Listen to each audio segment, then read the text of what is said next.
quiero pedirte. Me gustaría que me cedieras tu título. Eso es, Madrid, la ciudad del amor. ¿Te imaginas?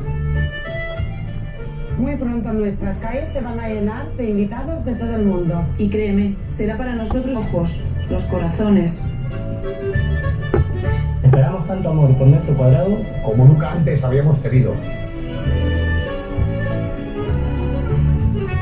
Y no te imaginas lo feliz que nos hace, porque si de algo tiene que llenarse una ciudad, es de amor. Y este amor no entiende de nombres, ni de condición social, ni de convencionalismos.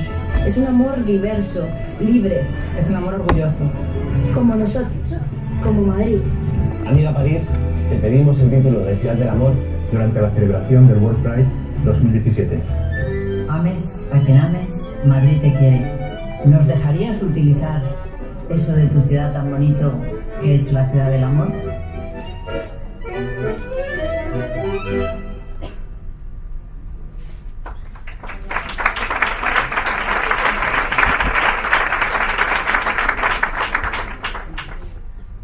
Bueno, buenas tardes a todos y queridos amigos y conocidos y estereotipos. Por esta razón, en el club no queríamos caer ni cuando se trata de feminismo ni cuando se trata de diversidad en la discusión de opiniones o prejuicios personales o enzarzamientos emocionales. Realmente eso solo nos llevaría a banalizar un tema que es de mucho calado y muy profundo. Es necesario llevar este serio debate al campo de la ciencia en muchas de sus ramas, al de la biología, la antropología, la filosofía, la psicología, la política, y además hacerlo de la mano de estas personas que hoy van a estar con nosotros, como otras muchas, como decía María Luisa, que han invertido muchísimo tiempo y muchísima energía en el estudio y en trabajar desde la intelectualidad todo esto que nos estamos ocupando hoy. Como lo hice en nuestro acto anterior, tan extraordinariamente el magnífico trabajo que hizo la filósofa Ana de Miguel, que también está con nosotros. No sé si prejuzgo ahora cuando alguno de vosotros, porque puede ser que le pase como me pasaba a mí cuando empecé a preparar esta mesa, y es que se me mezclaban en mi mente muchas cosas. Se me mezclaba el desconocimiento, el pudor para preguntar, la confusión de conceptos, prejuicios, conciencia de lo fácil que es la crítica en estos temas, pensar que es un tema residual, que a mí conmigo no va. En realidad, ¿sabéis lo que me faltaba? Me faltaba estudiarlo y leer sobre él.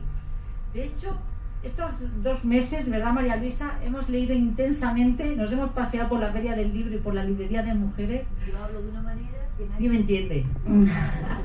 Exactamente. El concepto dice, ¿qué le pasa? Totalmente. Cuando acabas leyendo a estas personas, como otros muchos, y estos conceptos los lees y los estudias, realmente el debate se enfoca de otra manera y os puedo decir que hoy somos otras personas.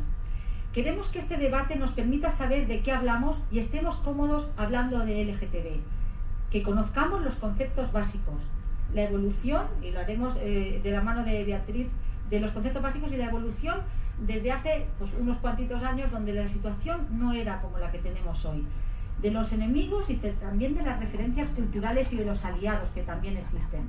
En fin, y cómo se vive todo, el punto final en un club financiero en el mundo de la empresa. Es cierto que España está a la cabeza de la igualdad normativa, incluso hablando con ellos nos dicen que somos un benchmarking para otros países. Y lo ha dicho las palabras de María Luisa cuando nos ponían en evidencia esas cifras, o cuando Carmen nos dice, ame a quien ames, Madrid te quiere, o en Valencia el eslogan que era, no ponían nada tienen de especial dos chicas que se dan la mano, ¿no? Pero esta misma transformación, ¿se ha hecho en la sociedad civil? ¿La hemos hecho nosotros? Bueno, estamos avanzando. Bueno, muchísimas gracias. Gracias al Club Financiero por invitarme, por sumarse a esta celebración del orgullo. Gracias a Marta por la presentación y por su insistencia en que viniera. Me cogió en un momento malo por el orgullo, pero insistió mucho y hoy me alegro mucho de haberla hecho caso y de estar aquí.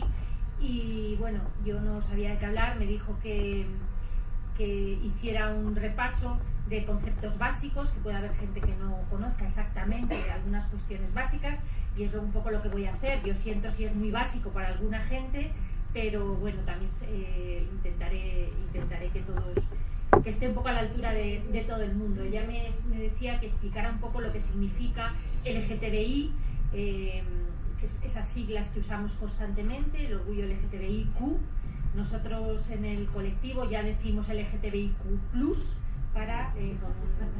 para ir uniendo letras que se van uniendo. En Latinoamérica tienen más letras, LGTBIQ, T, y voy a explicar, sí, que comprende toda la diversidad humana en cuanto a expresión de género, identidad, orientación, etc. Ahí voy a ser un poco rápida para luego hablar un poco de la trayectoria de los derechos, ¿no? Lesbiana, todo el mundo sabe qué es, gay también. Una cosa, como supongo que la mayoría sabe, pero aún así, es la orientación sexual, es decir, cómo se manifiesta el deseo sexual y la afectividad, hacia dónde se dirige, cuando se dirige a personas de tu mismo sexo, eres homosexual, gay o lesbiana. Y otra cosa es la identidad de género. La identidad de género son las personas cuyo sexo biológico no se corresponde con lo que se sienten, con lo que sienten que son, con lo que dicen que son, con lo que son, en definitiva. Son las personas transexuales. Personas, niños y niñas que nacen con unos determinados genitales, que es como en esta sociedad se define al nacer. Miras los genitales y dices, es niño, es niña. Bueno, pues eso a veces no es cierto. Miras los genitales y dices, es niño, y resulta que en realidad es una niña, o al revés. Es lo que... de ahí el autobús ese de hazte oír, ¿no? No hay niñas, que no te engañen, no hay niñas con pene ni niños con vulva. Bueno, en realidad sí hay niñas con pene y niños con vulva. Es decir, el cuerpo no define lo que tú te sientes. Esas son las personas transexuales. Transexualidad es, digamos, la parte más desconocida de la LGTBIQ, bueno, junto con los intersexuales. Las personas transexuales y también transgénero han existido siempre, son muy desconocidas porque son las personas del colectivo quizá más discriminadas, más marginadas, y viven en situaciones de marginalidad y de exclusión hasta ahora muy grandes. Ahora empiezan a vivir situaciones más normalizadas. Hasta hace muy poco tiempo, generalmente cuando una persona se definía transexual, era expulsada de su familia, de su comunidad, de su pueblo, etc. No podía estudiar y su salida única casi era la prostitución. Esto ha cambiado y cada vez vemos más niños y niñas trans, muy pequeñitos, muy pequeñitas. En los colegios hasta hace muy poco era imposible imaginar una niña o un niño trans, porque si un niño, biológicamente niño, lo que decía que era una niña, lo que le iban a hacer era reprimir, castigar, violentar, decirle tú desde luego, y por tanto se reprimían y si acaso lo expresaban mucho más tarde, ¿no? Ahora cada vez hay más y desde luego la familia no lo aceptaba. Es la ruptura máxima con lo que entendemos por ser hombre y ser mujer. Generalmente, aunque eso también ha cambiado, transexual entendíamos por la persona que se operaba o iniciaba un tratamiento quirúrgico, generalmente hormonal, médico, para adecuar su cuerpo ya en la adultez, ¿no?, a lo que realmente es. Y transgénero, aquellas personas que no se operaban y que no tenían ningún problema con sus cuerpos. Pero bueno, eso también está cambiando, pero esa era la diferencia en principio entre transexual y transgénero. Intersexual, LGTBIQ, intersexual, son aquellas personas cuyo sexo pues no está claro. Cuando te miran los genitales, pues hay personas que no saben si tiene un clítoris muy grande o un pene muy pequeño, que no se sabe. Y generalmente el sexo, el género, se asignaba, lo decidía el médico. Tradicionalmente el médico decía, no sabemos qué es, pero los padres, la familia necesita.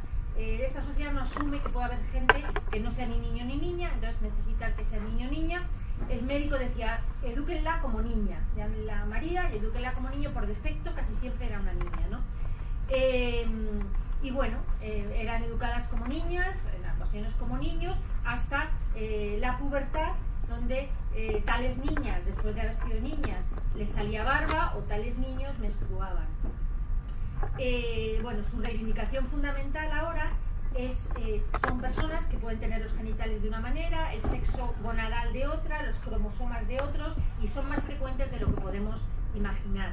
Personas que físicamente no se les nota, pero que a veces sus genitales no se corresponden con la expresión de género que muestran, etc. Su reivindicación fundamental es que los médicos no decidan si son niños o niñas, que no se les inicien tratamientos quirúrgicos tempranos, porque a veces han producido auténticos dramas, gente que ha sido operada, se les han extirpado ovarios, se les ha cortado un pene para adecuarlo y hacer un clítoris, en fin, y luego resultaba que esa no era su identidad, no se sentían así generalmente en la pubertad. Su reivindicación fundamental es que no se inicie sobre ellos ningún tratamiento médico ni quirúrgico hasta que estas mismas personas en la pubertad o antes o cuando sea decidan lo que quieren ser. Queer, la palabra queer es muy complicada de explicar. Queer es una palabra que en inglés significa que se traduciría como raro, extraño, en fin, es una teoría filosófica compleja que ha dado lugar a un corpus filosófico muy complejo, a veces muy difícil de entender, pero que simplificando mucho, y todo esto lo estoy simplificando mucho, son personas que digamos que no aceptan o que cuestionan las etiquetas gay, lesbiana, transexual, que cuestionan estas etiquetas y que algunas de ellas dicen que son de género fluido y que sobre los cuerpos se puede escribir, uno puede escribir sobre su cuerpo lo que quiere ser, etcétera, ¿no? Es complicado y, como digo, hay mucho escrito, pero en general son personas que no se adaptan. Uno se llama queer a sí mismo cuando no se adapta a estas etiquetas de gay, lesbiana, transexual, etcétera. Como veis, luego está para mucha gente la complicación. Hay personas la orientación sexual y la identidad de género son cosas que no tienen nada que ver. Hay personas transexuales que transitan, es decir, que nacen con sexo biológico hombre y que transitan, aunque este lenguaje tampoco se usa ya, pero bueno, hacia mujer, que son mujeres y que son lesbianas, es decir, que su orientación, su deseo y su deseo se dirige hacia otras mujeres. Se puede ser transexual y lesbiana o hombre transexual y gay, porque la orientación sexual y la identidad de género no tienen nada que ver. Y ya finalmente, y para complicarlo más, estaría lo que llamamos la expresión de género, que es aquella forma que tenemos de manifestarnos. Ser hombre o mujer, además de que una identidad profunda, es también una manera de expresarse, de vestirse, de maquillarse, de peinarse. Hay ropas diferentes, una expresión diferente. Inscribes el ser hombre o mujer en tu propio cuerpo y así lo demuestras pues con la ropa, como digo, incluso con la manera de moverte.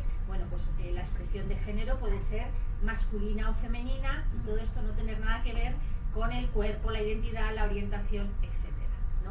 Serían esas, para que nos entendamos, pues mujeres lesbianas o no lesbianas, pero muy masculinizadas, lo que antes se llamaba, ahora todavía, una lesbiana muy masculina o que tiene mucha pluma, hombres con pluma, muy femeninos, pero y todo esto con muchísimas variaciones, con muchísimas gradaciones, etcétera, ¿no?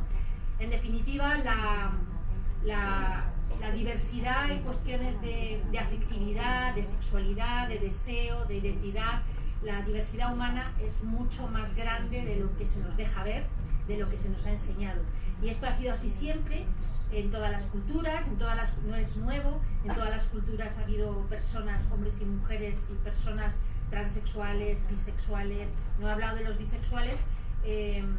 Los bisexuales son personas cuya orientación sexual, es decir, deseo y afectividad, se dirige a personas de ambos géneros. No tiene que ser ni con la misma intensidad, ni puede ser con distinta intensidad. Puede haber bisexuales más gays y bisexuales más lesbianas, pero que se dirigen, que pueden sentir deseo por personas de ambos sexos. En fin, pues como decía, que la diversidad humana es mucho mayor de lo que se nos enseña, ¿no?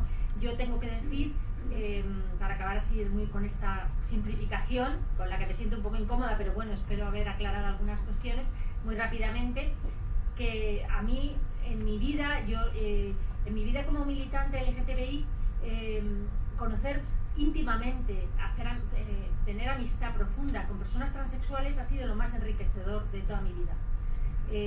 Son las personas más desconocidas, generalmente casi nadie conoce a personas transexuales a no ser que esté en el activismo o en determinados ambientes, y son las personas que han cambiado definitivamente mi manera de entender muchas cuestiones, ¿no? Para mí ha sido muy enriquecedor, tengo que decirlo, y son, como decía antes, las personas más discriminadas y más marginadas en esta sopa de siglas. Y bueno, pues tenemos objetivos diferentes. El LGTBIQ a veces somos personas, hombres y mujeres, con objetivos diferentes, no vivimos en la misma situación. Una lesbiana siempre es una mujer y vive y sufre todas las discriminaciones que sufren las demás mujeres, con el añadido de otras. Por tanto, no vive una transexual o un transexual, viven unas discriminaciones muy específicas, que a veces más que discriminaciones es directamente exclusión social. Por tanto, no vivimos las mismas situaciones, no tenemos a veces mucho que ver, incluso a veces no tenemos nada que ver, pero digamos que lo que nos ha unido es esa situación de discriminación que es social y que es también, durante muchos años, ha sido legal. Ausencia total de derechos, ausencia de posibilidad de visibilizarnos, y nos ha unido en esa sopa a la cual se van uniendo otras letras, porque la diversidad, como digo, en el terreno de la orientación, la identidad, pues es muy grande y podría crecer como está creciendo. Hace unos años, cuando estábamos... Hace unos años, cuando estaba en uno de los orgullos, que como sabéis, la gente que estáis en Madrid, pues es inmenso, es una de las mayores manifestaciones de todo el año que se convocan. Recuerdo que Cándido Méndez, el líder de UGT, el entonces líder de UGT, al ver aquella enorme manifestación, me preguntó ¿cómo lo hacéis?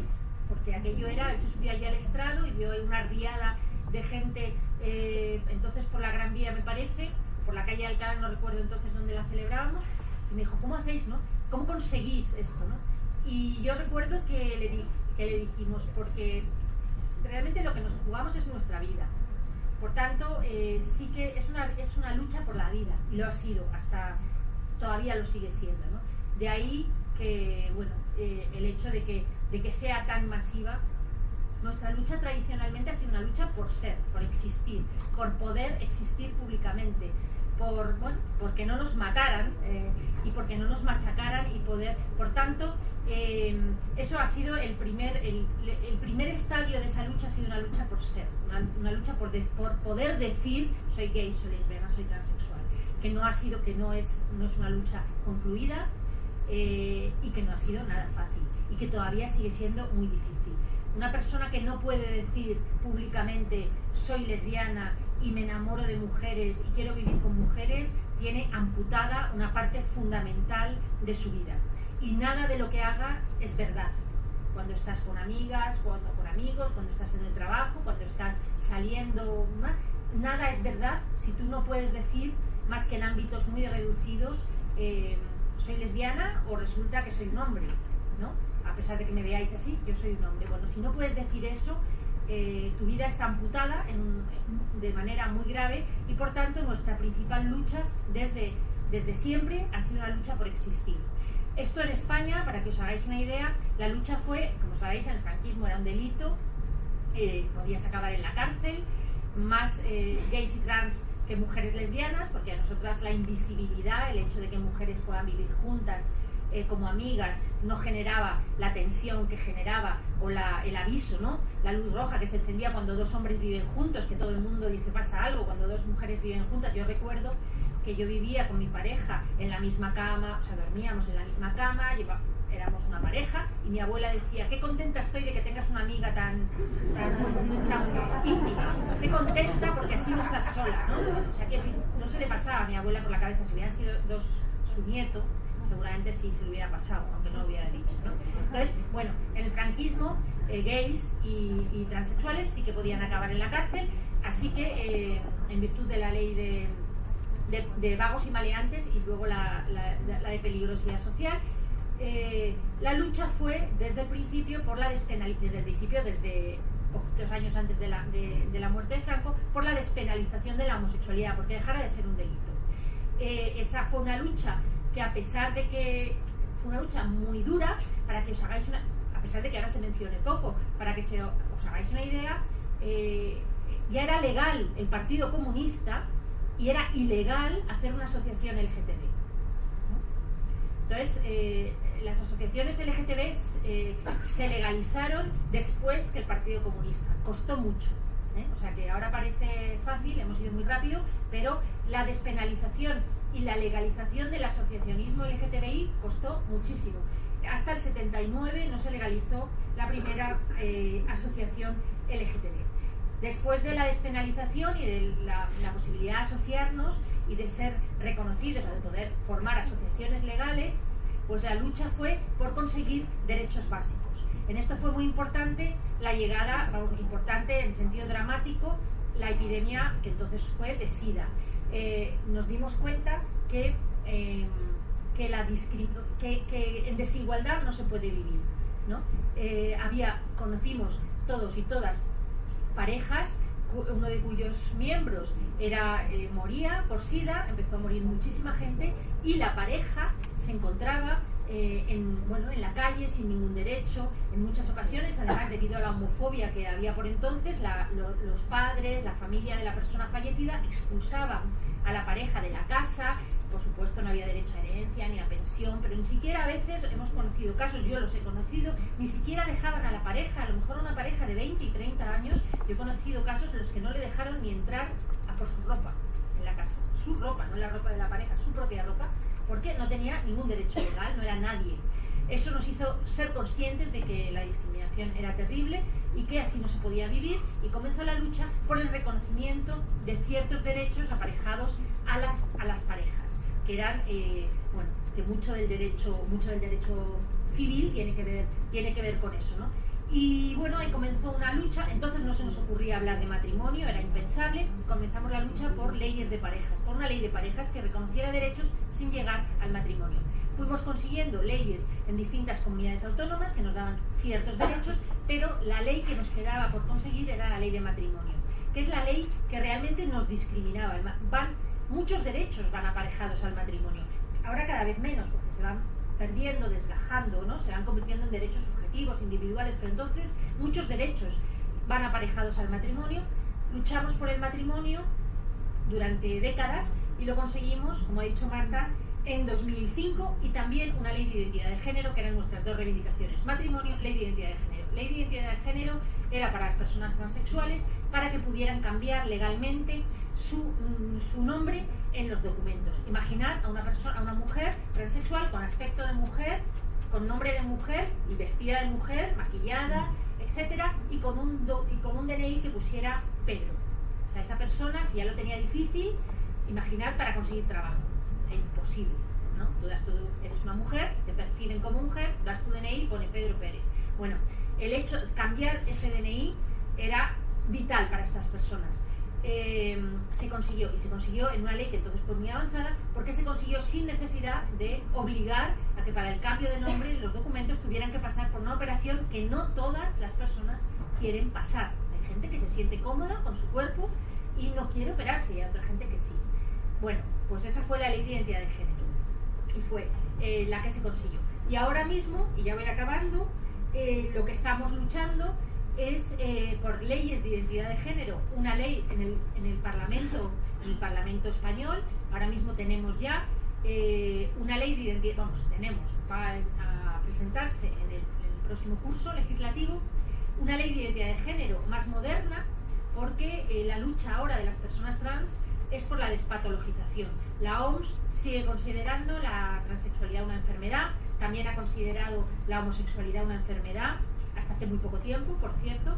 Hasta los años 90, la OMS consideraba la homosexualidad una enfermedad. Hasta los años 90, una organización como Amnistía Internacional no reconoció a las personas homosexuales como sujetos de vulneración de derechos. O sea, para que os hagáis una idea de lo rápido que hay de todo, pero hablamos de los 90, ¿no?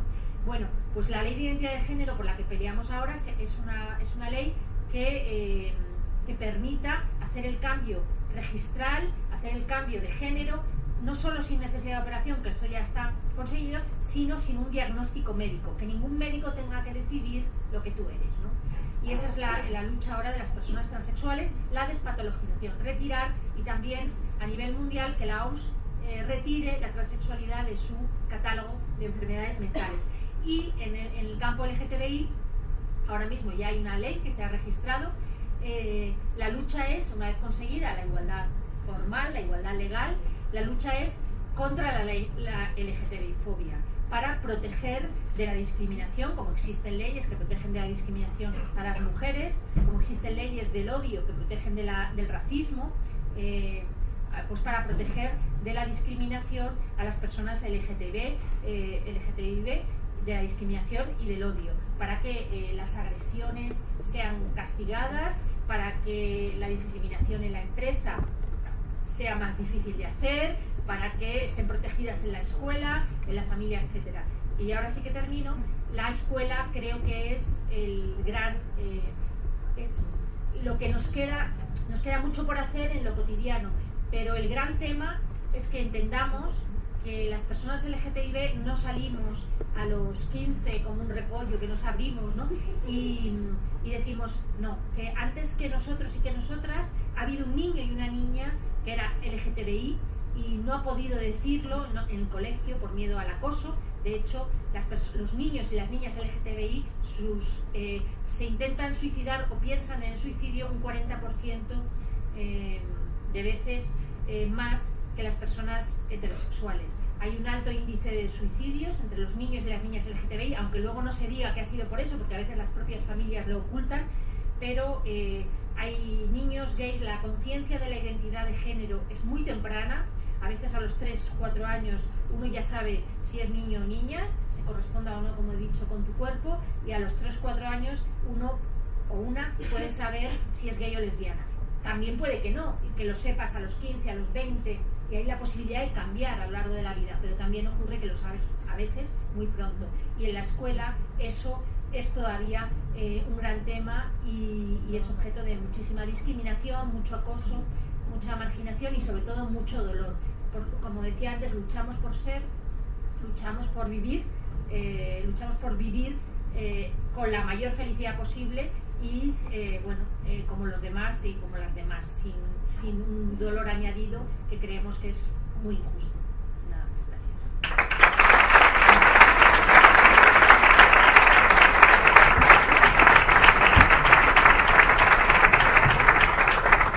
Muchísimas gracias, Beatriz, por aclararnos los conceptos y por poner en valor también todo lo que habéis hecho y lo que habéis conseguido en este país. Yo que vengo de la España profunda, de un pueblo muy pequeñito, solamente había un gay y el pobre pasó un calvario. Y fíjate que soy mayor, pero tampoco tanto, y en tan poco tiempo ese hombre hubiese sido feliz, y desde luego lo último que hizo es ser feliz en esta vida.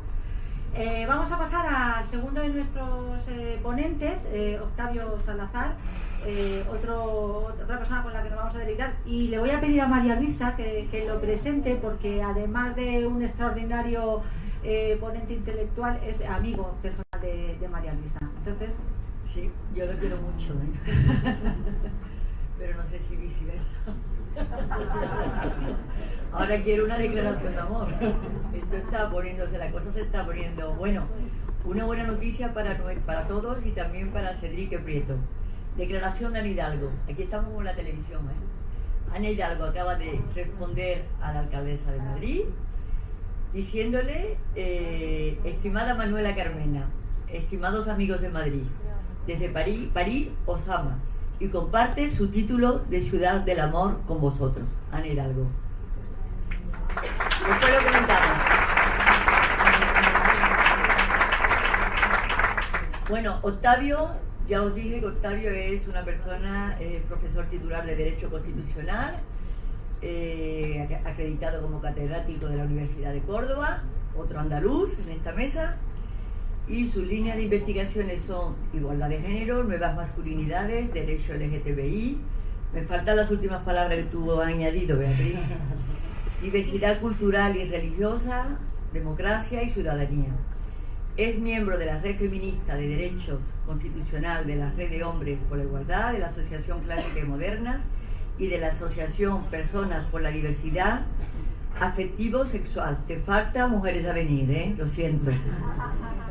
Es autor, entre otros libros, ya dije que había escrito mucho: Las Horas, El Tiempo de las Mujeres, Cartografía de la Igualdad, Masculinidades y Ciudadanía, Los hombres también tenemos género, La igualdad en rodaje, Masculinidades, género y cine, y el último, que está hoy aquí con nosotros, pues en venta, Autonomía, género y diversidad. Es colaborador de medios como Blog o Mujeres en el País, de Huffington Post, Tribuna Feminista, Hombres Igualitarios, Diario de Córdoba, y tiene un blog personal. Octavio, bueno, es andaluz, como yo, y amigos andaluces me hablaron de él. Y yo, cuando nos conocimos, bueno, pues empecé a leer lo que él había escrito, Masculinidad y Ciudadanía, y pensé que era muy interesante que Octavio viniese a hablar a la red, no de mujeres, sino a la red de hombres de Renault, porque la red de hombres no ha necesitado ser creada, se creó hace un harto tiempo, ellos solo se crearon. La red de mujeres la he creado yo, pero la red de hombres es impresionante. Entonces, la red de mujeres que se creó en Renault, que se creó para acompañar el cambio de mentalidad en la empresa, yo fui líder aquí en España y a nivel mundial somos 5.000 mujeres. Era una red de mujeres, pero una vez se decidió, a mí me costó, que había que abrir las puertas a los hombres. Y digo, bueno, ¿pero qué hombres? Y me dijeron, pues los hombres, María Luisa, los hombres de Renault, los de la fábrica, los de comercial, los del marketing. Digo, pues yo no lo veo claro eso. Pues mira, me decía Polina, la colaboratriz, me decía, pues María Luisa, hay que abrir la red de mujeres a la red de los hombres. Bueno, pensé entonces que sería bueno que antes de abrir la red de mujeres a esos hombres que querían entrar en nuestra red, Octavio se diese un paseo por las fábricas de Renault y contase un poco lo que él pensaba que eran las masculinidades, la ciudadanía, y puse un título que tampoco era muy atractivo, parece ser como el de hoy para ciertos. Lo llamé La Revolución Masculina, la Revolución Silenciosa, y yo pensé que con ese título no iba a venir nadie. Pues digo, pues así lo he conseguido, como yo no quiero desde hombre, bueno. Pero me equivoqué. Y empezamos con Octavio a ir fábrica por fábrica. Carrocería Montaje Valladolid, Carrocería Montaje Palencia, cajas de velocidades de la fábrica de Sevilla. Ahí fue más fácil. Nos fuimos a Madrid, hicimos la parte comercial, la parte de fabricación, producción, motores y cajas de velocidades. Fue tan... bueno, hubo sus reticencias, algunas reticencias, Alguno me decía, pero este señor es homosexual, digo, ahí no sé. Este profesor no es homosexual, digo, que no se lo he preguntado, pero bueno, tú se lo preguntas cuando termine. En fin, porque decía, es que está muy de acuerdo con las mujeres. Digo, pues qué raro, ¿verdad? Dice, sí, es que es muy raro. Es que claro, es que piensa casi igual que vosotras. Digo, bueno. Pero aquello tuvo su retombe, y aquello se percibió bien, y Octavio tú tuviste la sala llena, sin ninguna especie de agresividad, con mucho... Y las cosas cambiaron, y hoy, después del paso de Octavio por las fábricas de Renault, por la dirección comercial de Renault, por todos los departamentos de Renault, hoy tenemos 17% de hombres en la red de mujeres. ¿Vale? Tampoco fue la revolución de octubre, pero fue una revolución segura, porque vinieron los hombres que después de haber escuchado a Octavio comprendían lo que era una sociedad igualitaria, lo que queríamos, la igualdad de oportunidades y tal y cual. Y yo pienso que, como ya hace unos años, igual si te vienes de nuevo metemos otros 17 más. Pero bueno, así conocí a Octavio, y os lo digo porque aquí hay muchas empresarias, y empresas como Sodexo, que son personas que apoyan el LGTB a fondo, y otras como Peugeot, El paso de Octavio por nuestra empresa fue muy, muy positivo, simplemente para que tengáis, si os apetece, esta experiencia. Y ya te dejo hablar, porque aquí no hay muchos hombres. Bueno, buenas tardes a todas y a todos. Gracias, María Luisa. Como podéis imaginar, somos buenos amigos y por supuesto que el viceversa existe, ¿no? Ella sabe que si ella, en el AVE hablábamos. Si ella me dice bien, lo dejo todo, y hoy lo he dejado todo y me he venido aquí para estar con vosotras y con vosotros, ¿no? Gracias al Club Financiero, a todas las personas que habéis hecho posible este acto, desde los que habéis estado tramándolo hasta las chicas y chicos que estáis por ahí pendientes de que no falle ni el más mínimo detalle, a mis queridas amigas de la librería Mujeres. Estoy seguro que Elena Lasera se lo hubiera pasado aquí divinamente, casi me la estoy imaginando ahí con su pelo blanco y alguno de sus sombreros, ¿no? Para mí es un auténtico placer estar además en una mesa rodeada de estas mujeres con tanto poderío, ¿no? Que diría Marcela Lagarde, ¿no? No ya mujeres empoderadas, sino mujeres todavía un paso más adelante, que son mujeres con poderío, ¿no? De las que yo aprendo tanto y de las que intento absorber lo máximo posible siempre que tengo la oportunidad, como esta tarde, de compartir espacio con ellas, ¿no? Y voy a empezar un poco hablando de mí, ¿no? Como antes además lo ha sacado al hilo de su presentación tan cariñosa María Luisa, pues voy a empezar hablando de mí para explicarle de entrada desde la posición desde la que hablo, ¿no? Porque creo que en este tipo de intervenciones yo creo que hay que hacer un ejercicio también de honestidad, no solamente intelectual, sino también personal, porque además yo estoy convencido de que es imposible, al menos para mí es imposible, separar el currículum de la vitae, ¿no? Esas dos facetas, ¿no? Que en el mundo patriarcal y masculinizado normalmente se tienden a separar como dos ámbitos casi enfrentados, diría yo.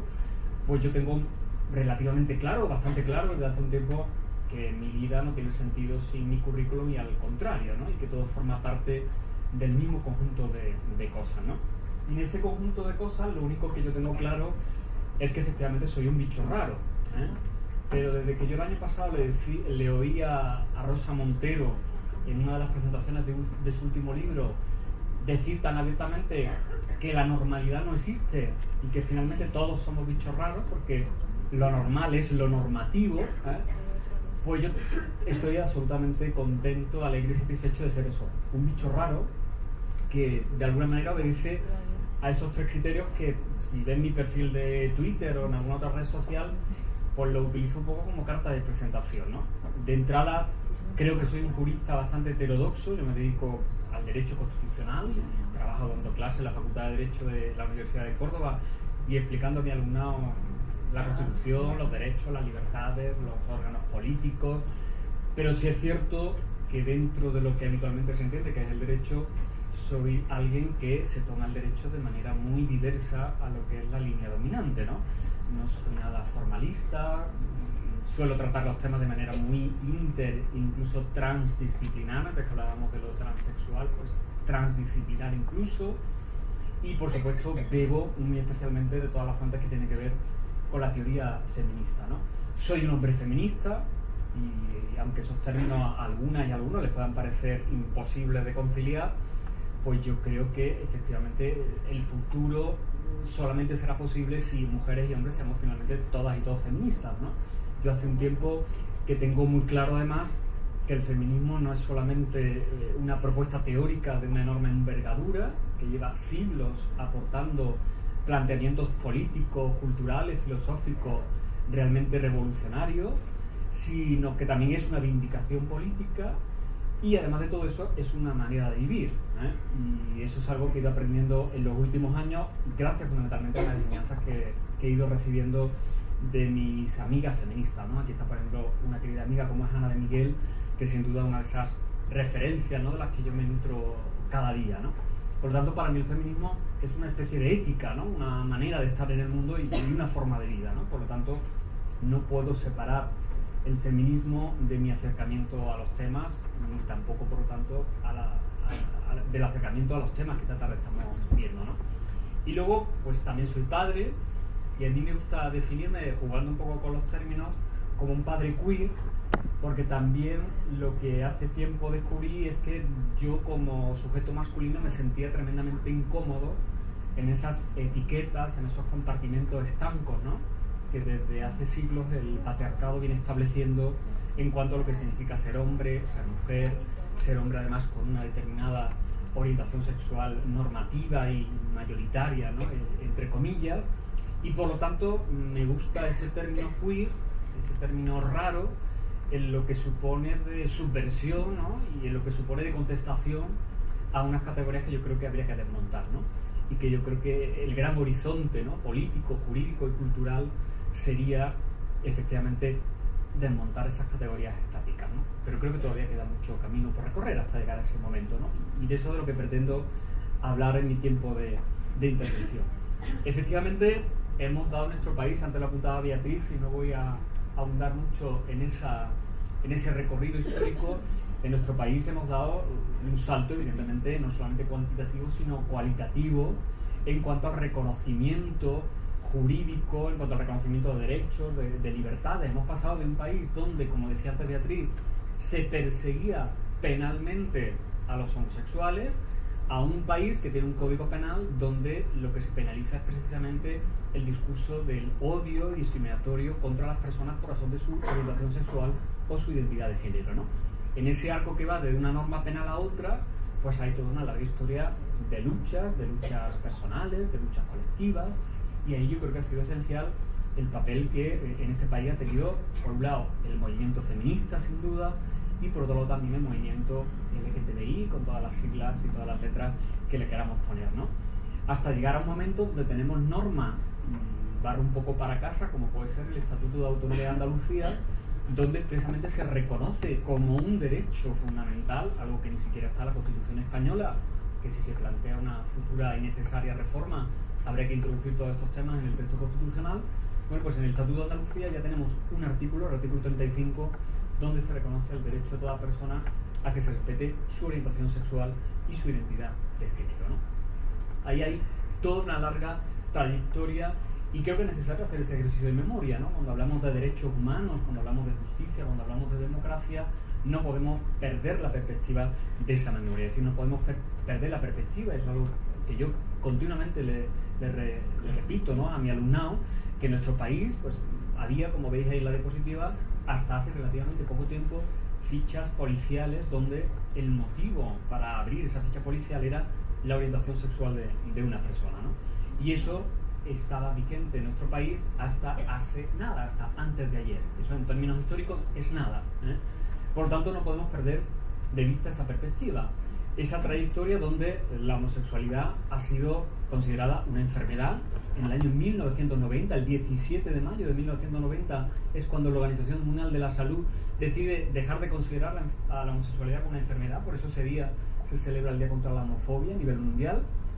Pero también ha sido considerado un pecado en distintas convicciones religiosas y, por supuesto, un delito en ordenamientos como el nuestro hasta hace nada, y en muchos países, como antes también se comentaba, todavía incluso castigando con la pena de muerte, ¿no?, a aquellas personas por motivo de su orientación sexual, ¿no?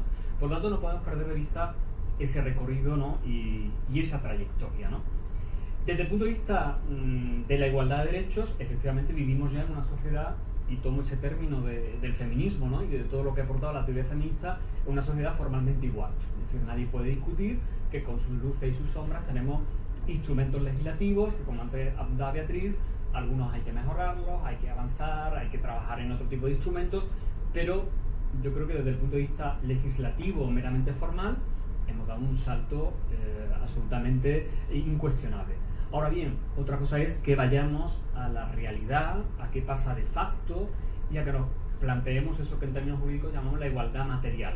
Es decir, más allá de las leyes, somos iguales desde el punto de vista de las condiciones sociales, políticas, económicas o culturales en las que vivimos unas y otros, o realmente ahí todavía sigue habiendo obstáculos que dificultan la plena igualdad de los individuos, ¿no? Pues yo creo que efectivamente sigue habiendo muchos obstáculos, ¿no? Sigue habiendo, por lo tanto, una desigualdad de hecho, ¿no? Y yo en esa diapositiva simplemente me limito a citar algunos ámbitos que todavía hoy siguen sufriendo determinadas personas en nuestro país por motivo de su orientación sexual o su identidad de género.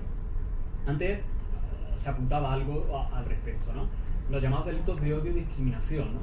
desde que en este país se hacen informes por parte del Ministerio del Interior, algo que se está haciendo desde hace muy poquito tiempo, sobre este tipo de delitos, es decir, que son aquellos que se basan en el ataque a una determinada persona por circunstancias que tienen que ver con su identidad personal o por sus circunstancias sociales, en esos informes se nos revelan continuamente cómo la orientación sexual, la identidad de género, sigue siendo uno de los factores esenciales de este tipo de delitos.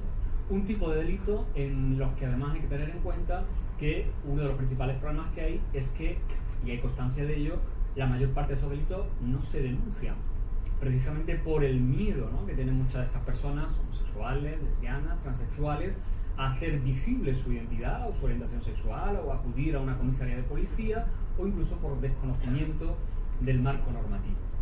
El tema del acoso escolar. Yo trabajo mucho en institutos, en centros educativos, y raro es el centro educativo donde no hablo con la orientadora, y lo digo en femenino porque suelen ser mayoritariamente orientadoras. Raro es el centro escolar donde no me plantean que tienen un problema de acoso con un chico o con una chica por motivo de su orientación sexual o de su identidad de género. El tema de la invisibilidad de las mujeres lesbianas, ¿no?, que se suma pues, a esa discriminación básica por el hecho de ser mujer, ¿no? Como las mujeres lesbianas, como muchos, siguen apareciendo, lo pongo ahí casi como anécdota, pero que no es tanto, como mito erótico para los hombres heterosexuales, ¿no?, pero que luego cuando uno ve, por ejemplo, listados como el del periódico El Mundo de hace un par de días, ¿no?, con las personalidades gays más influyentes del país, pues resulta que de una lista de 50, pues creo, si no me equivoco, que eran 9 las mujeres que aparecían solamente en esa lista, lo cual ya de entrada, pues como siempre decimos desde el feminismo, ¿no?, si somos mitad y mitad, pues esas cifras nos están revelando que algo malo sigue pasando.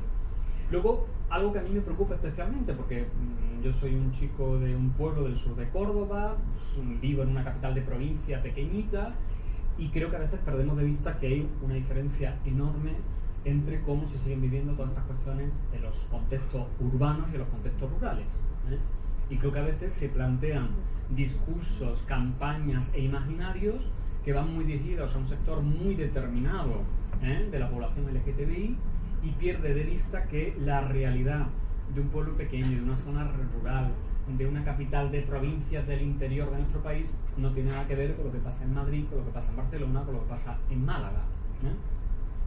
Los discursos sancionadores de las religiones. Yo tengo la desgracia de vivir en una provincia donde tenemos un obispo que cada 2x3 lanza discursos que deberían, yo creo que estar perseguidos penalmente. De momento han fracasado todos los intentos y ha habido denuncias. El año pasado algunos colectivos de Córdoba planteamos denuncias ante la Fiscalía, pero donde se nos vuelve a mostrar cómo de determinados ámbitos, sobre todo de autoridades eclesiásticas, se siguen lanzando discursos absolutamente de odio y discriminatorios contra esta población. Lo que antes comentaba Beatriz, ¿no?, la patologización de la transexualidad, ¿no?, esa ley del 2007, con todo lo que supuso de avance, sin embargo sigue manteniendo la idea de que ser transexual es sufrir una enfermedad y por lo tanto es el poder de los médicos, ¿no?, el que finalmente actúa para decidir en qué condiciones, cuándo y bajo qué informes, ¿no?, una persona puede finalmente hacer compatible el sexo físico con el sexo que siente, ¿no?, en su cabeza, en su corazón y en sus entrañas, ¿no? Y luego pues toda una serie de violencias que podríamos llamar violencias simbólicas, ¿no? Violencias que tienen que ver, por ejemplo, con los estereotipos, ¿no? Los estereotipos que en muchas ocasiones los medios de comunicación nos lanzan sobre lo que significa ser gay, lo que significa ser lesbiana o lo que significa ser transexual, ¿no?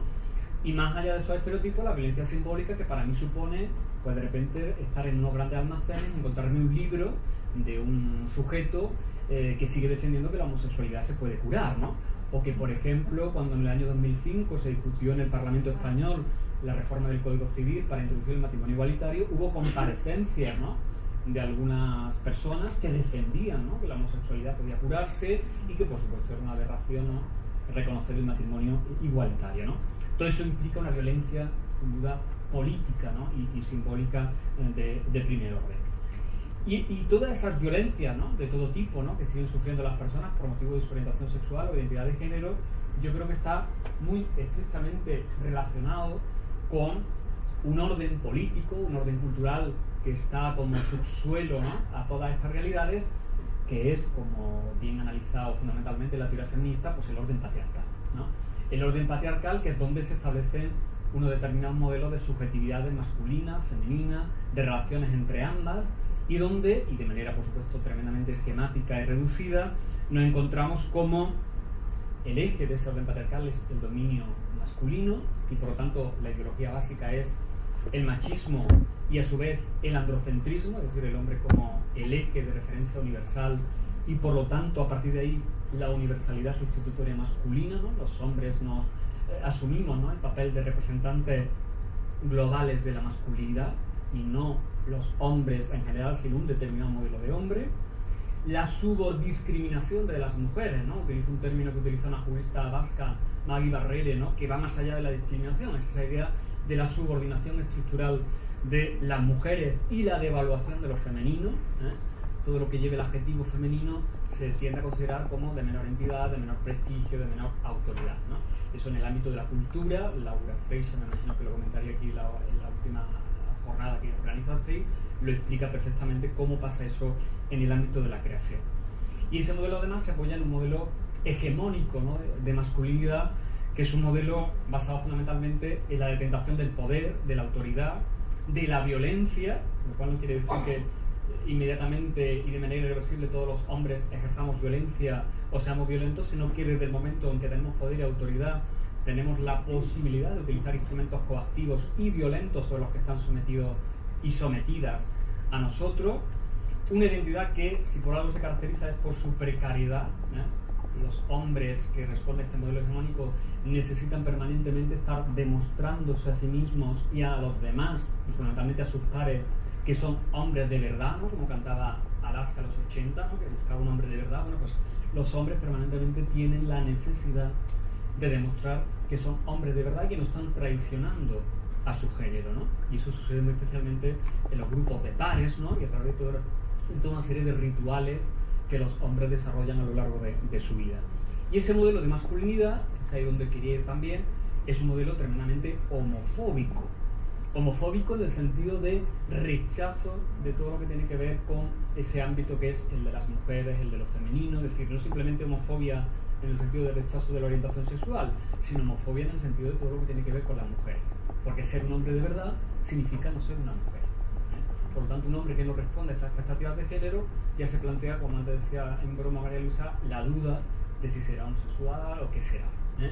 Por eso, pues claro, no nos debería extrañar cuando uno sigue yendo hoy al patio de un instituto o de un colegio, pues uno de los insultos más habituales entre los chicos jóvenes pues sea calificar a otro de maricón, mariconazo o nenaza, ¿eh?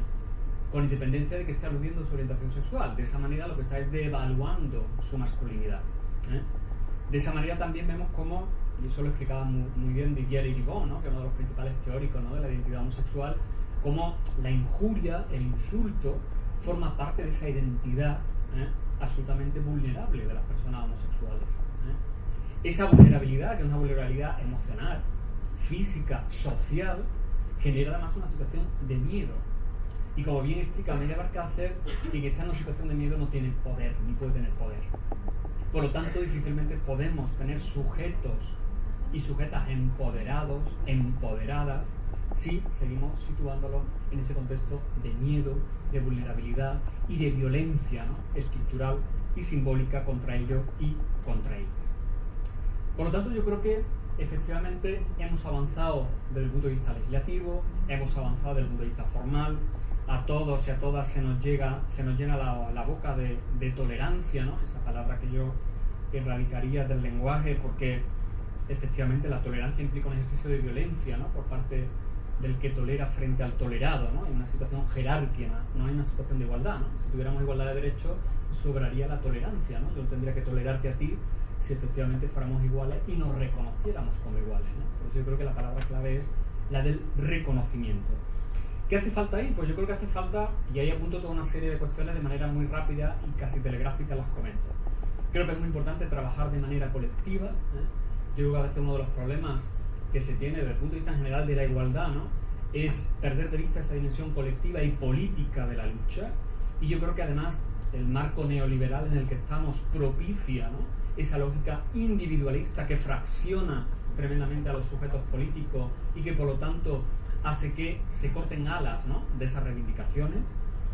Creo que es muy importante que haya una conexión mayor de lo que a veces hay, yo creo que a veces también pretendidamente por parte de algunos sectores, entre las reivindicaciones feministas y las reivindicaciones del movimiento LGTBI. En los últimos tiempos se están planteando toda una serie de debates y de discursos que yo creo que a veces el propio patriarcado los activa, porque le interesa fragmentar cuanto más mejor, ¿no?, a todos estos grupos y colectivos.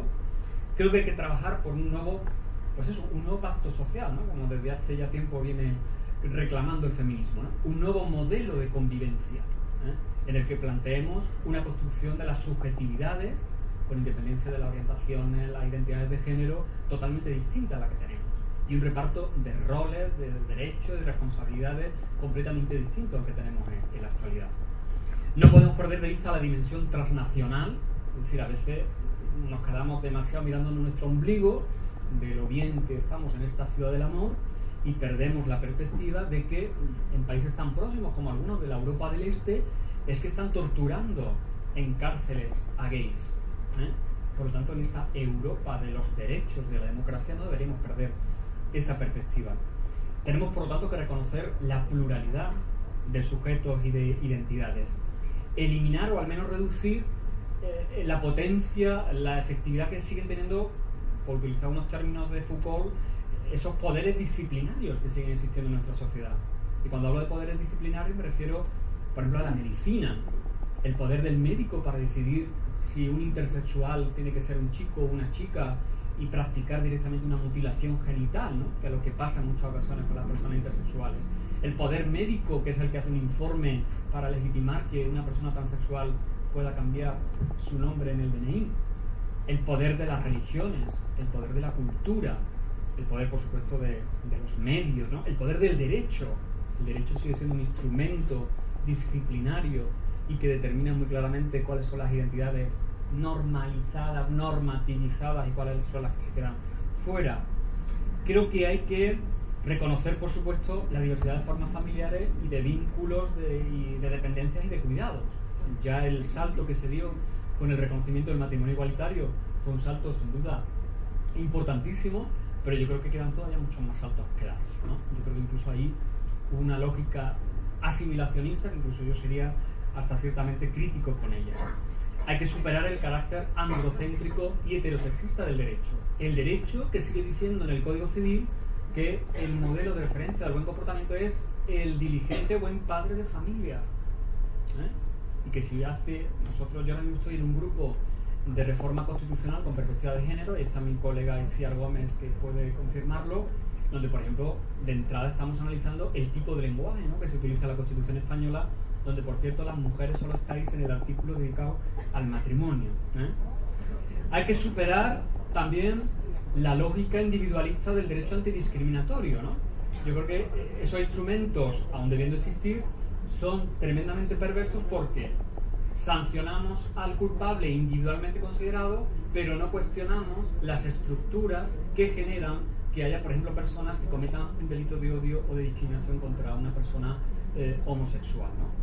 Hay que, por lo tanto, también ir más allá de las políticas meramente asimilacionistas. Eso en el ámbito de los derechos de las mujeres pasa con mucha frecuencia, ¿no? No se os reconoce vuestra equivalencia como sujeto, sino que se os reconoce como sujeta siempre que actuéis como los sujetos varones para, por ejemplo, acceder a posiciones de poder. Hay que tener en cuenta también la propia diversidad del colectivo, es decir, no lo mismo, y lo apuntaba antes Beatriz, la situación de los hombres gay, que de las mujeres lesbianas, que de los transexuales, que de los de género fluido, que de los intersexuales. Hay que tener en cuenta los factores sociales y económicos, porque claro, aquí estamos lanzando un discurso sobre la fiesta del orgullo, que parece que todo el mundo gay tiene la capacidad de gastarse un fin de semana en un pedazo de hotel en Chueca o de vivir a tope el fin de semana en esta sociedad tan consumista donde todo lo traducimos en que mediante el dinero nuestros deseos se pueden convertir en derechos, ¿no? Entonces me parece que hay que tener en cuenta que no todas las personas homosexuales están en esas mismas condiciones.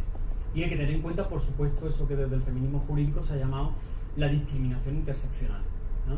Algo que afecta muy especialmente a las mujeres lesbianas, porque en ellas se interseccionan, se entrecruzan diferentes factores que hacen que su situación de vulnerabilidad sea mucho mayor que la de los hombres que por razón de su orientación sexual están discriminados. Y por supuesto hace falta cambiar la cultura, el pensamiento, la educación. Necesitamos educación para una ciudadanía donde se reconozcan la diversidad, las diferencias y, por supuesto, la igualdad de género. Y en este caso resulta que estamos dando pasos para atrás. En nuestro país estamos reconociendo incluso la educación diferenciada por razón de sexo, estamos eliminando la educación para la ciudadanía de los colegios y no estamos abriendo ningún espacio para que nuestros chicos y chicas más jóvenes sean educados en un sentido de la afectividad y de la sexualidad absolutamente desde la reciprocidad y desde el reconocimiento del otro, ¿no? Y como creo que hace falta una revolución del pensamiento, de las mentes, ¿no? Creo que ninguna revolución política triunfa si no hay previamente una revolución de las mentes, termino con la recomendación de un libro. Y termino con la recomendación de una novela, ahora que llega el verano, que todo el mundo va a empezar las vacaciones o próximamente va a estar de vacaciones, pues voy a lanzar un libro que de entrada no os puede parecer nada revolucionario, pero que como a mí me ha tocado emocionalmente tanto, pues lo recomiendo especialmente, ¿no? Ese es el libro que tenéis ahí y es la biografía novelada de Elena Fortún. Elena Fortún, algunos la recordaréis como la autora de los libros de Celia, ¿no?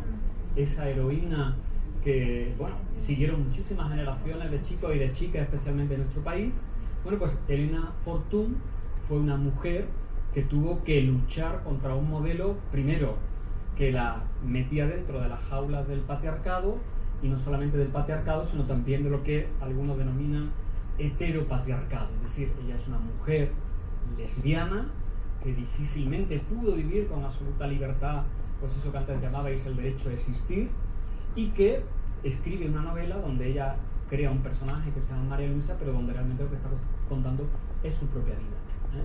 Esa novela se ha editado en nuestro país hace apenas unos meses, una edición preciosa de la editorial Renacimiento, y me quedo con unas palabras finales de Elena Fortún, ¿no? Que son las que tenéis ahí en esa diapositiva.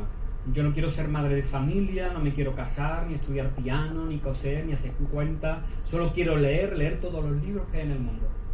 Y fijaros lo que dice en un momento casi final del libro. Siento crecer algo que siempre he llevado en el corazón y en el cerebro, como un hijo, y que esta vez no se puede morir. Pues no dejemos que se muera ninguna Elena Fortún, ni de España ni del mundo.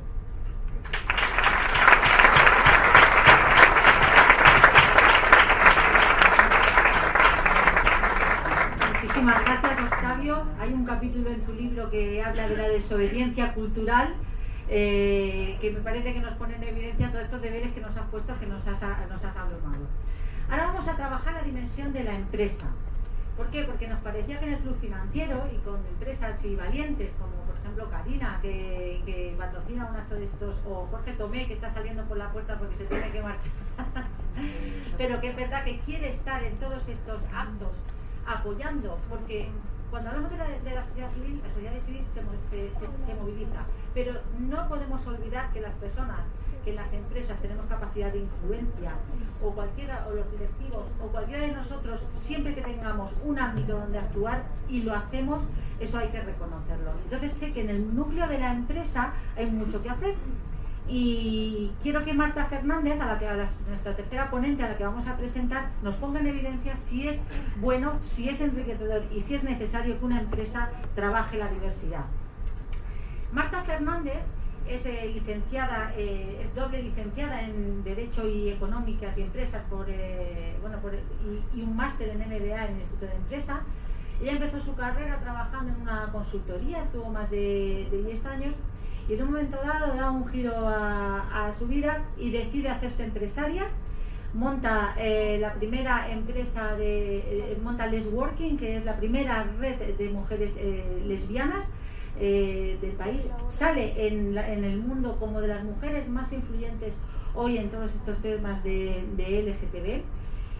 Marta es un ponente, ha estado, bueno, si escucháis sus ponencias donde estuvo en TEDx en Valladolid, o sea, es una maravilla escucharte, Marta, y sobre todo que es una lesbiana, que ella se reconoce, que está haciendo mucho trabajo en activo y que, bueno, que yo creo que lo mejor que podemos hacer es escucharte, porque tiene una red en más de 20 países con más de, ¿cuántas mujeres? más de 1000 mujeres, yo creo que merece la pena escucharte y que nos des tu visión empresarial. Gracias, Marta.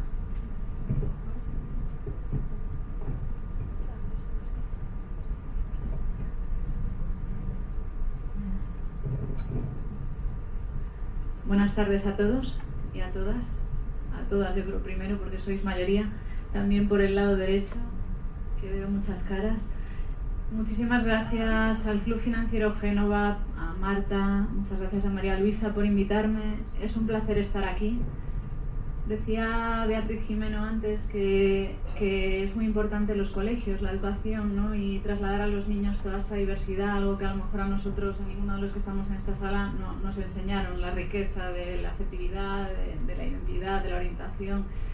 Pues bien, yo veo también muy importante contar estos mensajes en las empresas, porque al final las empresas no dejan de ser los colegios de los mayores.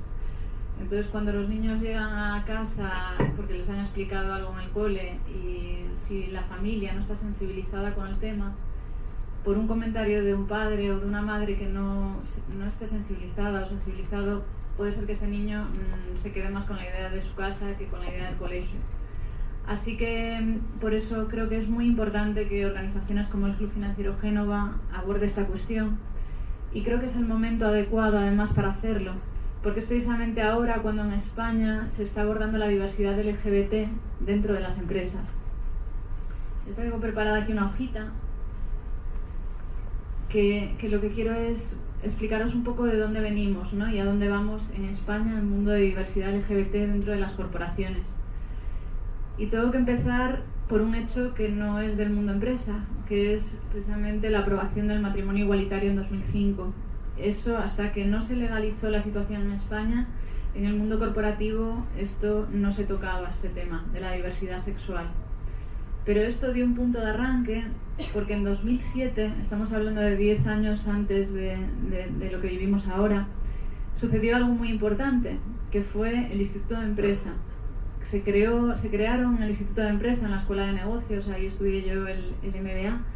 Ahí se crearon en 2007 las IE Communities, que son unos grupos de alumnos y exalumnos del Instituto de Empresa por temáticas.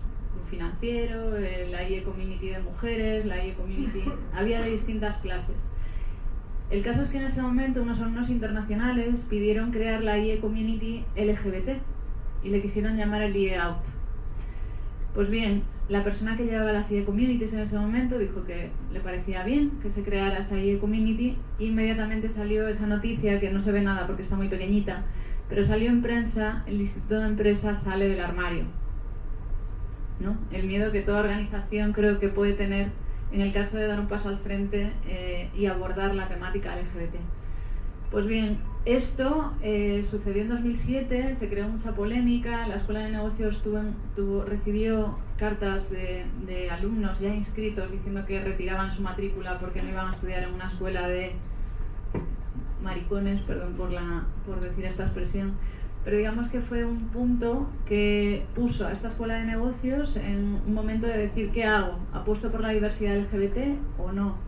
Y se creó a nivel directivo una serie de debates. Al final se apostó por apoyar la diversidad porque miraron a Harvard y miraron a otras escuelas de negocio de fuera y veían que allí ya llevaban años teniendo grupos de alumnos y exalumnos LGBT. Curiosamente, hoy día el Instituto de Empresa está posicionada, aparte de como una de las mejores escuelas de negocio del mundo, está posicionada como una de las escuelas que mejor trata los temas de diversidad. Es uno de sus lemas, la diversidad. Esto se crea en el Instituto de Empresa, por tanto generó, digamos, una serie de personas del ámbito empresa que se reunían en ese grupo, que hacían reuniones anuales. Y en 2011 sucede otro hito importante, que es Fitur LGBT. Se crea la sección gay dentro de la Feria de Turismo de España. Esto también es importante porque es otro momento en el que se avanza y ya se ve el colectivo LGBT desde un punto de vista también de negocio, como un nicho de mercado que tiene unas diferentes necesidades y por tanto se le puede hacer una oferta gay friendly o gay oriented, ¿no? Entonces se crea Fitur Gay, otro momento muy importante. Nos vamos a 2014 y ahí es cuando creamos Lesworking, que es la red profesional para mujeres lesbianas. Lesworking la creo en 2014 porque yo cuando iba a este tipo de foros lo que me encontraba era que el 90% eran hombres gays. Entonces yo lo que sentía una necesidad de buscar dónde están el resto de mujeres lesbianas del mundo corporativo. Entonces creo esta red y mi sorpresa fue que enseguida se fueron uniendo mujeres que son consultoras, que son abogadas, que son doctoras, que son directoras de cine. Tenemos muchos perfiles dentro de la red y el entrar en contacto con esas mujeres la verdad es que es un gusto porque te da una riqueza que quizás yo antes de la red no tenía, porque mi mundo pues venía de ser mis amigos de banca de inversión o de consultoría o de despachos de abogados. El poder acceder también a profesionales de otros sectores, digamos que también te da otras visiones de la realidad y del entorno laboral. A partir de aquí, en 2015, se crea Ready. Y quiero hablaros a todos de Ready, porque Ready es la red empresarial por la diversidad e inclusión LGBT. Esta red lo que tiene hoy en día es a unas 50 personas que son LGBT y no LGBT, aliados que llamamos, es una nomenclatura. El concepto de aliado quiero explicarlo. La persona aliada en el mundo empresa es aquella persona que no siendo del colectivo LGBT nos apoya y nos ayuda a conseguir generar entornos de trabajo diversos e inclusivos. Entonces, en esta red lo que tenemos es presencia de muchos profesionales del ámbito empresarial, tanto LGBT como aliados, que se reúnen periódicamente para compartir mejores prácticas en diversidad LGBT. Veis que es muy reciente esto, porque es 2015. Pues bien, a partir de que se crea Ready, suceden dos cosas. Sucede que sale el informe a Equalis de mejores prácticas en diversidad LGBT y sale también un ranking, el ranking EMIDIS, el primer ranking que mide a las empresas que gestionan mejor la diversidad LGBT.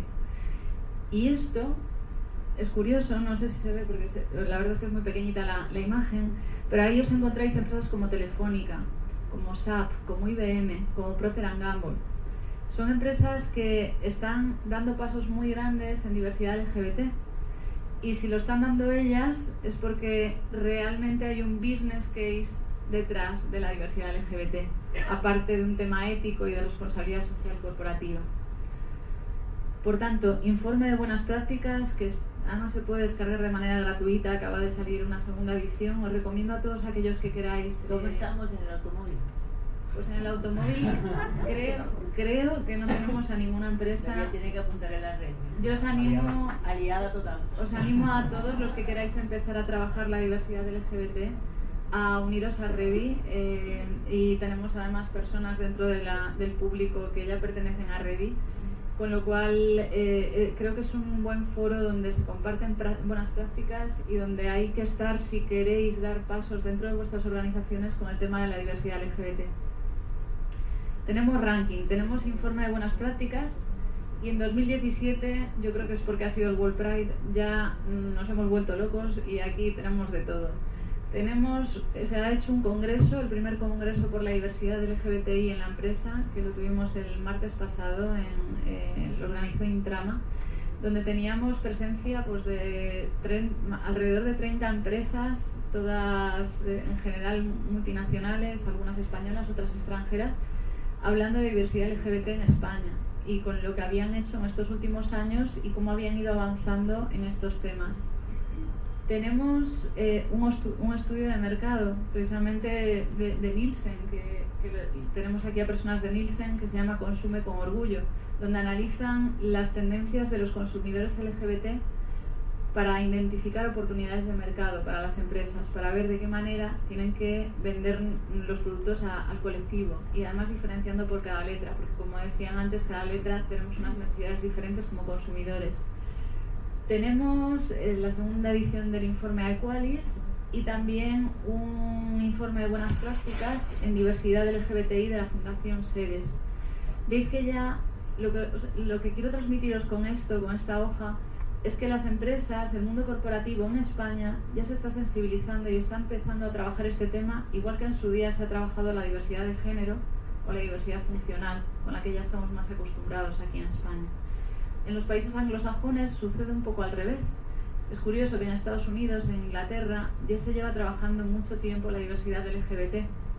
Entonces, en España lo que estamos es trayendo muchas de esas ideas que ya se llevan implementando en Estados Unidos y abordarlas desde aquí, desde la cultura española.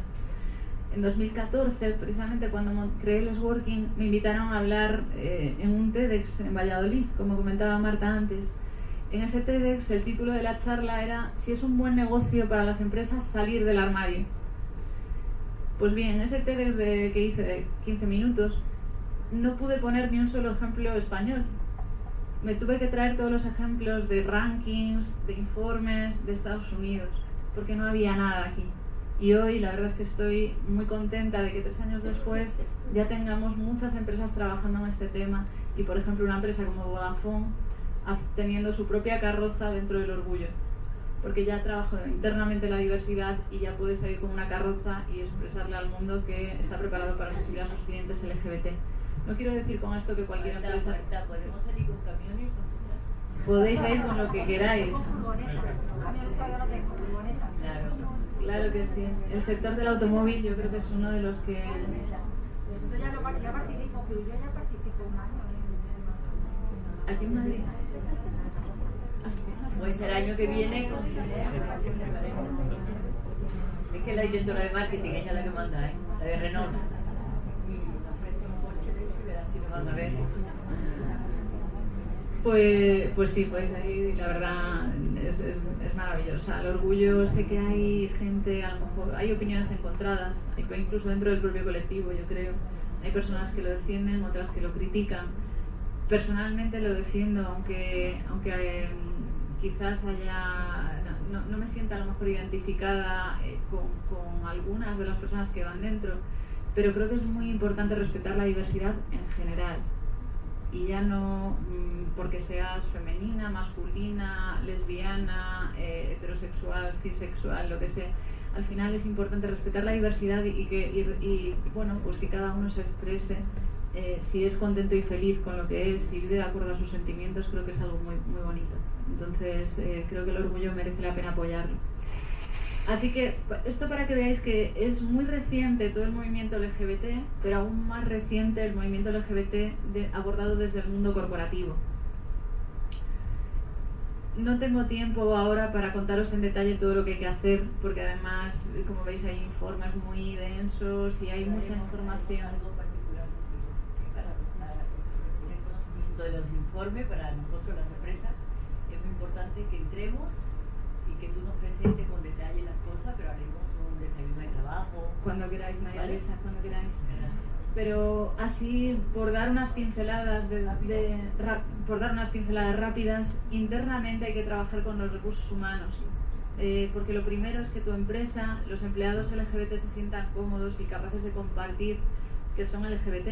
Se presentó un informe esta semana diciendo que en España la mitad de los empleados gays, lesbianas, están dentro del armario en sus empresas. Y eso lo que hace es que pierdes un 20% de productividad con tus trabajadores que están dentro del armario. Porque hay informes que demuestran que una persona LGBT, abiertamente LGBT en su trabajo, que puede compartirlo con sus compañeros, es hasta un 20% más productiva. Por tanto, hay que abordar esta dimensión internamente desde recursos humanos, y una vez que eso esté, pulido y esté ya trabajado, es cuando se puede dar el salto al marketing y a la responsabilidad social corporativa y comunicarlo externamente. Y ahí es donde está el negocio. Voy a pasar rápidamente a la última porque sé que todo el mundo ya tendrá ganas de tomarse algo, y con esto cierro. Al final, el requisito imprescindible para que la organización trabaje los temas de diversidad LGBT es que la dirección general lo impulse y lo apoye, como casi todas las cosas importantes y de cambios culturales en las empresas. Sé que aquí hay muchos directivos de empresas. Necesitamos que seáis nuestros aliados o nuestras aliadas. Y por último, los beneficios. Pues beneficios desde ganar productividad de trabajadores hasta tener equipos más creativos, hasta hacerlo mejor en bolsa. Todo eso está demostrado con estudios, muchas veces de Estados Unidos, y que aquí ya se están empezando a hacer también, y a demostrar que a la empresa le conviene salir del armario. Muchas gracias a todos.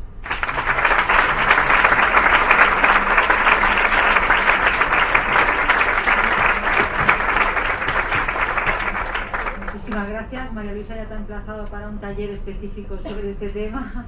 Sí, bueno, sí. Yo solamente, antes de pasarle... Que las empresas que no han salido del armario, y creo que hay muchas, que salgan por las razones que tú acabas de evocar.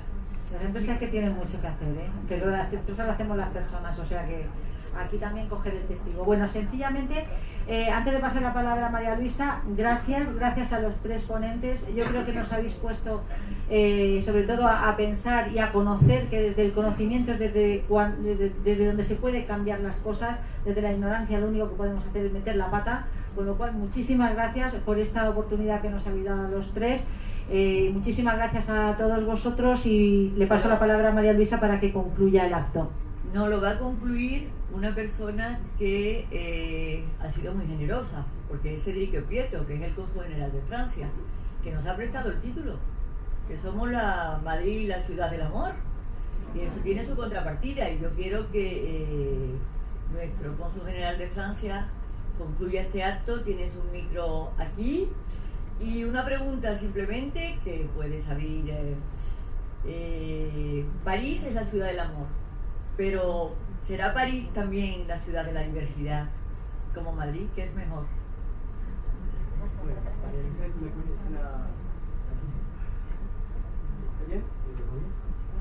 ¿No? ¿Apagarlo? No, ¿te viene aquí?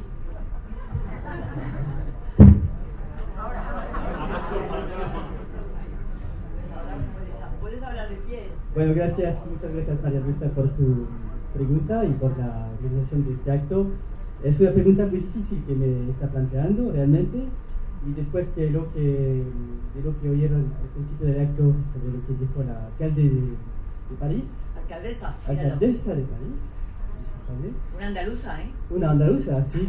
Le quiero decir que en París, por lo menos los parisinos, no tienen miedo de la diversidad, porque eligieron a un intendente homosexual durante muchos años, un muy buen intendente, Bertrand Delanoë, hizo un trabajo estupendo, y ahora tenemos una alcaldesa de origen española, así que no tienes nada de miedo con la diversidad, por lo contrario.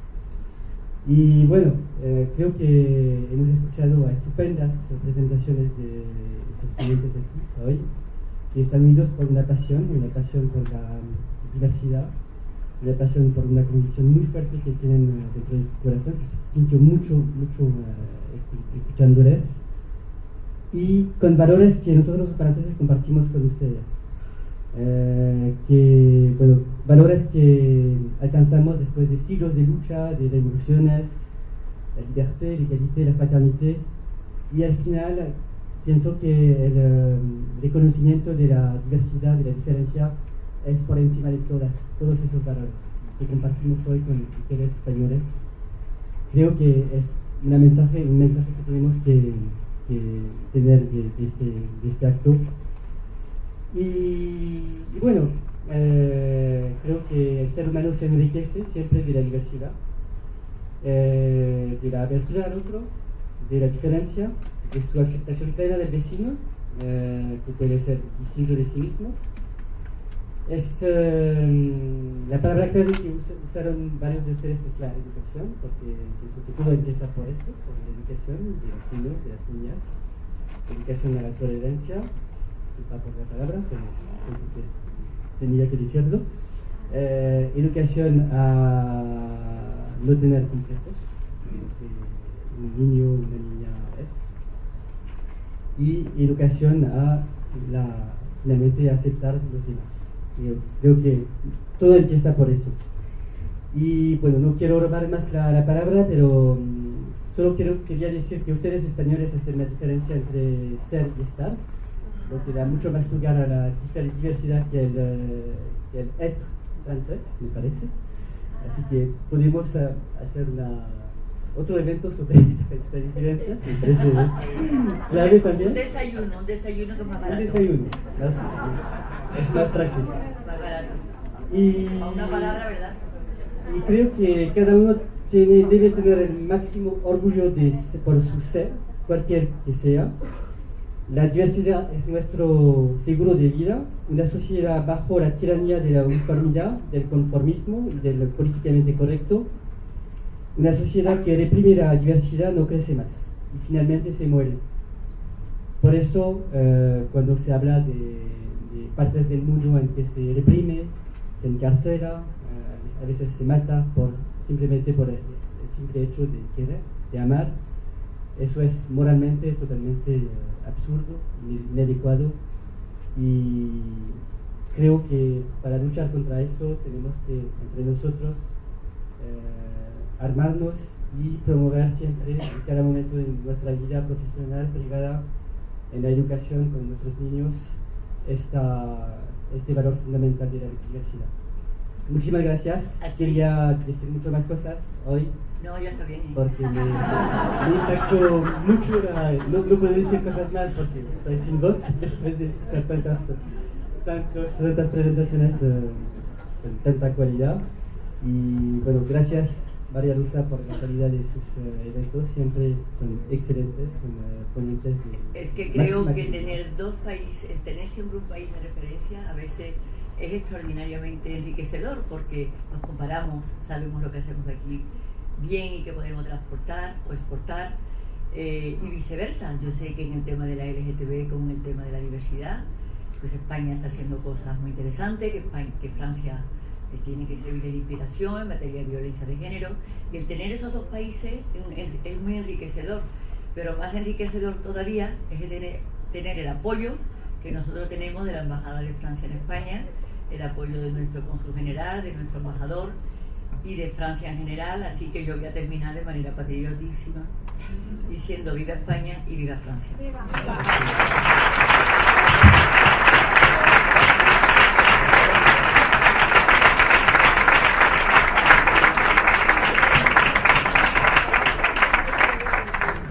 Bueno, un cóctel maravilloso con unas botellas con unos colores divinos.